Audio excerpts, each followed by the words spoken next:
Hi అండి, అందరికీ నమస్కారం అండి. ఫ్రెండ్స్, మన వీడియోలోని టాపిక్ వచ్చేసి కొత్త పెన్షన్లకు సంబంధించి రాష్ట్ర ప్రభుత్వం మరొక కీలక ప్రకటన అయితే విడుదల చేసింది. అయితే ప్రభుత్వం అదిరిపోయే శుభవార్త చెప్పింది. అయితే వారందరికీ కూడా 5,000 రూపాయల పెన్షన్ అయితే ఇస్తున్నట్లు ఒక నిర్ణయం అయితే తీసుకుంది. దీనికి సంబంధించిన వివరాలు తెలుసుకుందామండి. అంటే ఎవరికి ఇస్తున్నారు ఈ 5,000 ఏంటి అనేది క్లారిటీగా తెలుసుకుందామండి. వీడియో పూర్తి వరకు చూడండి ఫ్రెండ్స్, అప్పుడే మనకి పూర్తి సమాచారం అయితే తెలుస్తుంది. ఇక లేట్ చేయకుండా టాపిక్లోకి వెళ్ళిపోదాము. ఇక అమరావతిలో సమావేశమైన ఏపీ క్యాబినెట్ పలు కీలక నిర్ణయాలు తీసుకుంది. 35 అజెండా అంశాలకు ఏపీ క్యాబినెట్ ఆమోదం తెలిపింది.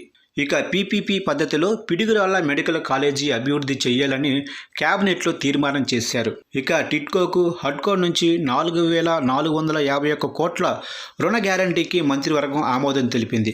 ఇక అమరావతిలో వీధి పోటు ఉన్న ప్లాట్ల మార్పునకు క్యాబినెట్ కూడా గ్రీన్ సిగ్నల్ ఇచ్చింది. ఇక పలమనేరు లైవ్ స్టాక్కు చెందిన 33 ఎకరాలు ఏఎంసీకి బదిలీ చేయాలనే నిర్ణయానికి మంత్రివర్గం ఓకే చెప్పింది. ఇక ముఖ్యంగా అమరావతిలో అనాథ పిల్లలకు, ఎవరైతే అనాథ పిల్లలు ఉంటారో వారందరికీ కూడా 5,000 రూపాయల పెన్షన్ ఇవ్వాలని మంత్రివర్గంలో తీర్మానించారు.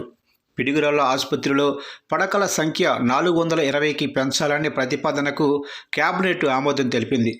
837 వైద్య సిబ్బంది నియామకానికి క్యాబినెట్ గ్రీన్ సిగ్నల్ ఇచ్చింది. ఇక తిరుపతిలో 2019లో గార్డెన్ సిటీకి ఇచ్చిన ఎల్ఓఐ రద్దు చేస్తూ తీర్మానం చేసింది.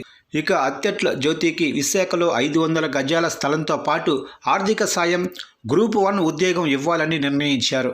ఇక గుర్తింపు పొందిన రాజకీయ పార్టీలకు నియోజకవర్గంలో 50 సెంట్ల వరకు భూమి లీజుకు ఇచ్చే ప్రతిపాదనకు మంత్రివర్గం ఓకే చెప్పింది.